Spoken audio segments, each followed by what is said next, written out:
What's up, you guys? It's Gabby, the Real Estate Bae, and I actually want to talk to those busy professionals, those moms, those people that are thinking, Gabby, I want to start in real estate. I want to be a real estate investor, but I am far too busy, far too overwhelmed to become a landlord.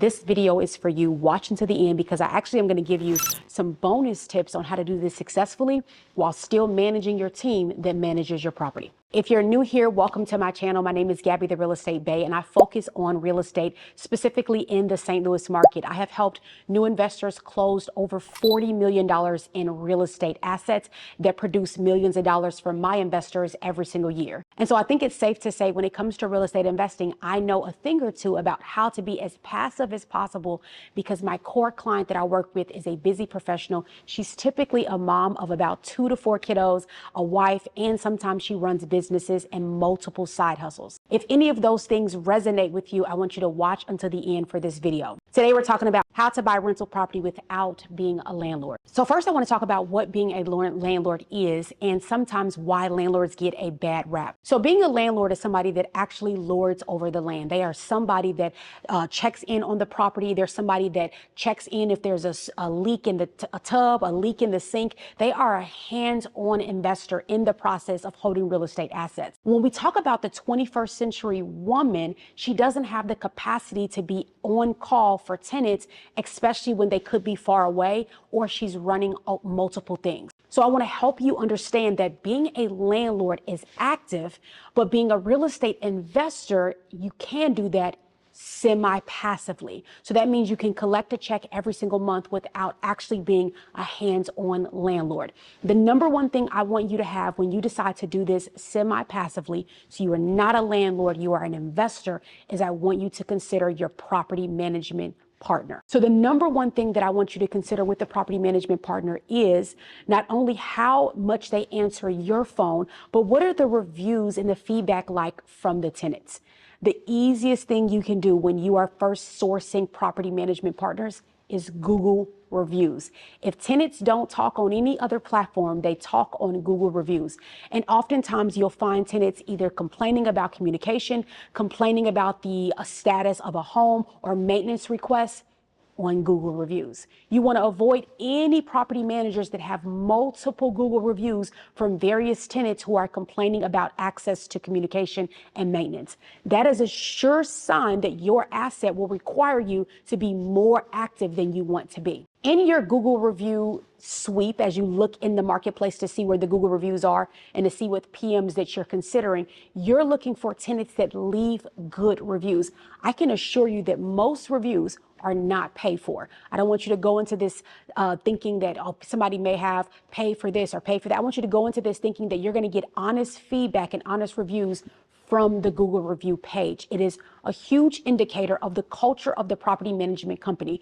You are looking for a property management company that gives you access to the owner and gives you access to a team member when it comes to who is going to manage your home. So again, the Google reviews are going to be an indicator of how your process is going to go when you hold an asset semi-passively. Because here's the truth. You're going to hold this home semi-passively, but somebody is actively working on this home or working through this process and you are hiring them.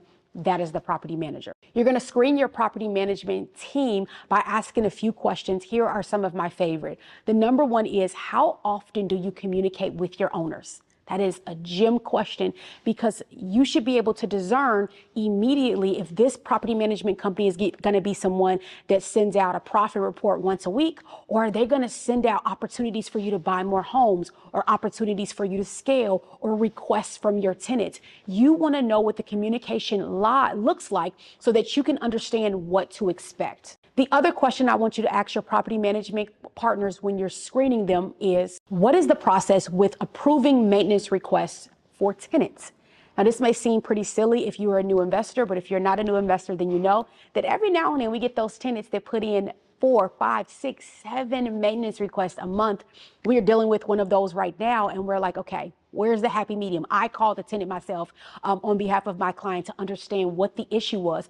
You have some of those people that are professional tenants, and this is not to scare you, but you want a process in place that where your property management partners aren't approving just everything.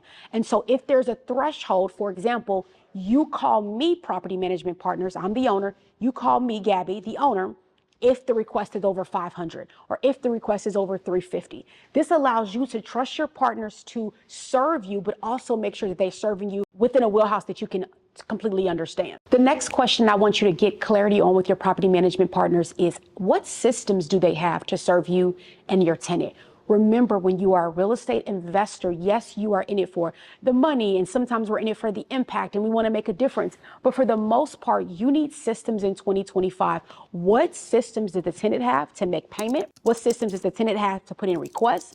What systems does the tenant have for communication? And are those logs shared with you? You want to know what systems do they have and how transparent are those systems? And do they require you to log in or to require you to request? Or when you reach out, those things are sent to you with ease? The property management partner is one of the key indicators of how passive or how active you're going to have to be. When you start this process off, another tip that I want to give you all is try to do your best to sign a property management agreement that is under 6 months. You should be able to talk with the owner of the property management company and to tell them, hey, I'm new to this, or I'm new to you at least. I want to sign a process for 90 days and then I want to revisit if this is working. This allows you to not feel like you're in a long-term commitment and allows you to know that this property management company is nimble and able to serve new investors in a different type of capacity. Now, I will share that you may get a little bit of pushback when you ask them to change processes. I get it. I'm a business owner as well. But in the event this person is able to change just a little bit, it may show that they have a little bit of flexibility and they want to win your business. The next way to buy rentals without being a landlord is to make sure that your property management partners do quarterly walkthroughs. Now, quarterly may seem a little bit above the industry standard, but you are not a standard girly. You are one of those people that wants to make sure that your asset is well taken care of. And so I highly encourage you to advocate for 90-day walks. In the event that they cannot do 90-day walks, you want them to at least be able to do walks inside of your asset every 6 months. When they do these walks inside of your asset, they're going to produce pictures and they're going to produce notes based on a third party walking in and seeing how the home is being taken care of. It's at that particular moment that I want you to take 20 minutes and go through this report and make any notes and send it to your property management partners so that you and them both understand, hey, there's a leak here, there's an issue here. Let's solve it before the invoice begins to get too big. Those 6-month walks are critical. You have to make sure your PM partners are doing this. They are critical to the life of your asset and when the tenant and if the tenant moves out, what type of turnover you are going to get. Now, I want to talk about why somebody would want to buy real estate but not be a landlord. I hinted toward it earlier, and this is really for the busy professional that knows that she needs to diversify her income. She knows that she needs to diversify her portfolio. She has the 401k, the IRA, she has all the things, but she's intimidated by real estate because she thinks real estate will take up too much time.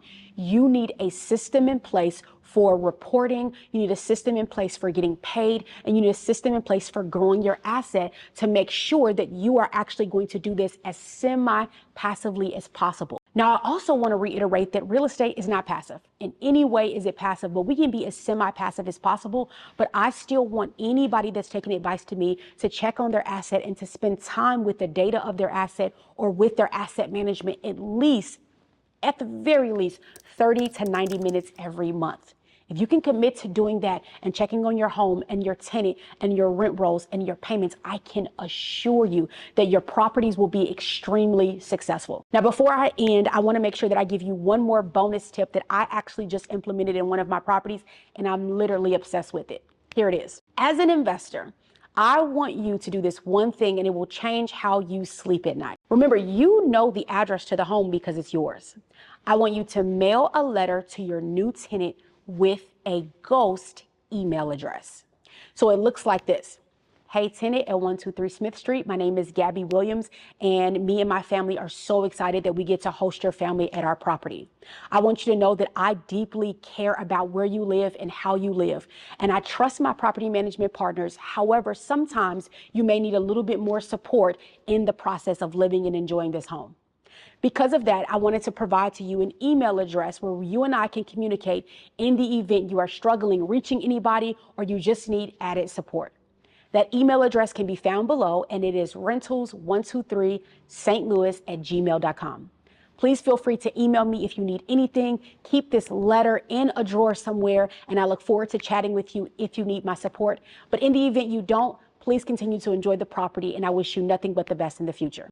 You guys, that one letter changes the stress and the anxiety of how you hold doors. Because let me tell you something, your tenant will absolutely email you. First of all, they'll be flabbergasted that you even considered sending them a welcome piece of mail. But the fact that you are also saying, save this letter because I want to be able to communicate with you if you need me, it is going to change how they hold and take care of your asset. The last bonus I want to give you guys before we end the video is when your property management partners place the tenant, you want two things immediately. You want the tenant's first and last name and phone number, and you want their email address.